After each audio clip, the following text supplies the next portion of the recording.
Hey, what's up everyone? This is Silver Slayer. Thank you for tuning into this video. Red across the board. What is happening? Gold and silver are down. I thought they were supposed to be going up, Silver Slayer. What's happening? This is called a correction, a dip, a sell-off. It's actually healthy for the markets to do this, and this was, we knew this was coming, right? This was anticipated. Now, the weak hands are going to be tested.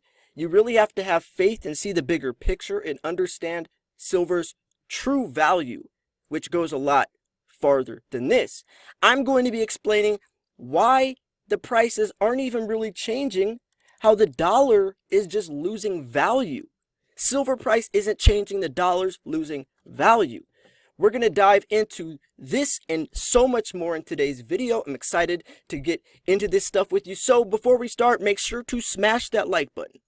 400 likes on this video. I know we can get that. Also subscribe because I post daily videos and I do a lot of giveaways. I'm actually in the middle of doing a giveaway right now. If you want to enter, go check out the video I posted about a week ago titled, I'm giving away my silver. So with that said, let's jump into the video. So silver price isn't changing, the dollar's losing value. Does that make sense to you? Does that make sense? The silver to dollar ratio is shrinking. Many financial market commentators have talked about how the silver price has been rising recently. It is possible that a more helpful way of thinking about the situation is that it's not the silver price that's changing, but the value of the dollar that's declining. See, if you can understand the true value of the dollar, or how worthless the dollar really is, then you can see gold and silver's true price. Scott Craig, of Silver Independent, joined me on the show to discuss the topic. A lot of financial market commentators have talked about how the silver price has been rising recently. Although it is possible that a more helpful way of thinking about the situation is that it's not the silver price that's changing, but the value of the dollars that's declining. And that's definitely a great way to put it. If you want to check out this video, the link will be in the description to this article. So I wanted to also break down more of the analytical standpoint from it. This is looking at some of the charts. It's going to be explaining exactly what's happening. Now, if you can apply what's happening in the economy as well as what's happening from a chart perspective, you can get a very, very good idea, a very accurate, educated guess on what's happening behind the scenes. And I definitely want to share that with you guys because this is where prices are headed, and we can then adjust and incorporate this into our silver stacking strategy, right? The more prepared, the more we look at this, the more you look at your stack and analyze it, the better off you're going to be. A lot farther than people that just buy silver and sell it whenever they want. So with a move from $11.64 to $29.86 within 4 months, silver finally woke up.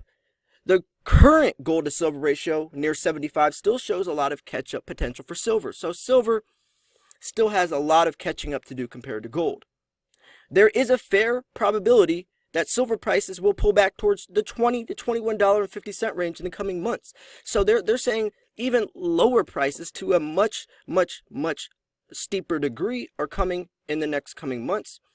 And any decent pullback is your lifetime opportunity to buy more silver. See, it's a glass half full, glass half empty type of situation.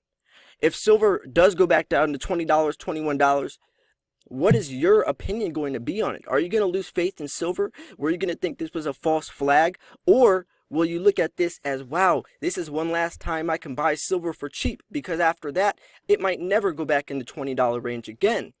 You got to look at it from the bigger picture. If you can go, if you could go 5 years in the future and look back on today's markets, you would want to buy silver while it's cheap and sell it while it's high.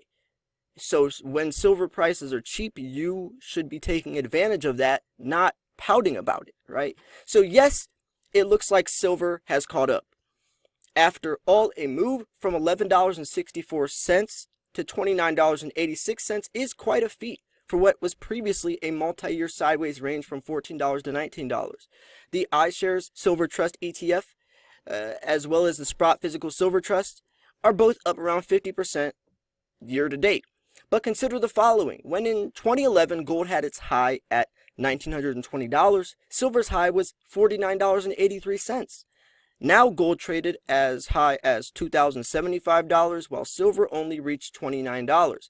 As silver historically follows gold and the gold to silver ratio being near 75, with a potential to go much lower, indicates there's plenty of room for silver that needs to catch up.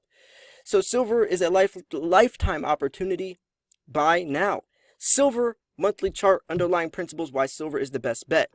See, if you can look at these charts, you can see, you can kind of get an actual or a visual idea, something that's tangible of what's happening, right? Of what's happening. Here's the catch up.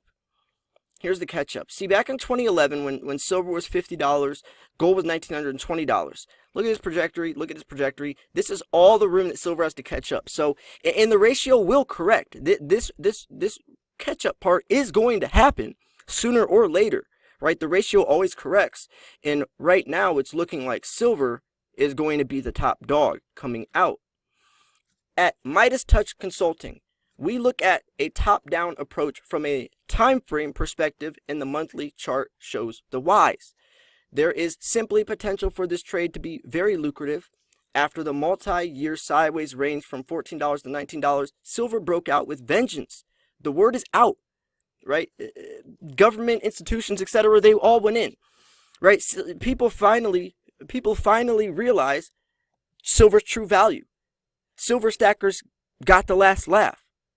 We all told you. We all said I hate to say I told you so, but we all knew this was happening. The signs were blatantly obvious, and now the people that were doubting us are the ones kicking themselves in the butt, paying these extremely high prices. This causes the market manipulation and volatility because everyone wants in. While gold risks to be banned at some point, like it has in the past, and could be confiscated by the government, silver has less of a threatening history. And if you don't know what that means, back in the day, some presidents put some laws into place where they could confiscate your gold, or you can turn it in. They don't actually go to your house and break open your safe and take your gold, but to some extent, you know, your gold was owed back to the government. So multiple bubbles are lurking: real estate, stock market, fiat currency, and yes, at some point the precious metals market will also be in a bubble, but most likely the very last one, right? We've always talked about bubbles in gold and silver, and to some extent there is a bubble. Now, it's harder to create a bubble with something that has intrinsic value because it's solely based off supply and demand, not speculation, but there still is a bubble. I've talked about JP Morgan, the Dutch bank, Merrill Lynch, all spoofing, placing false buy orders on exchanges, tricking people to think all these orders are getting bought up, then canceling the order before it goes through, right? JP Morgan got caught with millions of dollars in misprinted gold bars going to be sold on the black market. You know, people are behind the scenes definitely twisting and screwing silver prices, like the Hunt brothers did, trying to corner the silver market. This stuff goes on, right? This stuff definitely goes on, and I think now more than ever they're making it punishable, so people might be less opposed to do it. Because when 3 of JP Morgan's employees got caught, they got sent to prison, right? It's a punishable crime now. Before, it's like, oh, you know, we know you're doing it, but what could they do? So now that it's actually, people are actually getting punished and there's consequences, hopefully that helps. It's always going to go on to some extent, though. So what goes up must come down. From a technical perspective, recent moves in silver are not as crazy than to be made out in the news. We have a retracement from a very long directional move of a 156% gain since March 2020 lows. And that's true. You got to think about this. I love this point they made. Don't listen to the news. Oh, silver prices are down. They're dropping. Yes, they are, but look at the bigger picture. Silver was $11 in March. Only a couple months ago, silver was $11. So silver sitting at $26, $27 is still an extremely, it's extremely bullish. Even if it does drop down to $20, that's still 100% gain. You got to think of it from a bigger perspective. If you just listen to the news articles and the fear mongers, you're gonna invest the wrong way, which is out of emotion. So I hope that this video, or I hope this article helped bring a new perspective in. And let's read this last part. So, silver's a lifetime opportunity. Invest now. There aren't easy times to maneuver through financial markets and ensure wealth preservation. At the same time, though, we see a tremendous opportunity as well, where wealth comes or moves from one hand to another. That being said, we see the upcoming re-entry levels to acquire silver as once-in-a-lifetime chance to ensure the safety of your future. That's exactly what investing into silver is about: financial freedom, right? To one day not have to live a slave to the US dollar or fiat currency. Because if you're in debt, you're a slave to the system. They can control you. It's a power move. Invest into gold and silver to free yourself. With that said, I'm going to wrap this video up here. Thank you for tuning in. If you thought this video was educational, informational, or at least just entertaining, make sure to smash the like button. Thanks for tuning in. This was Silver Slayer. I'll see you guys soon. Peace.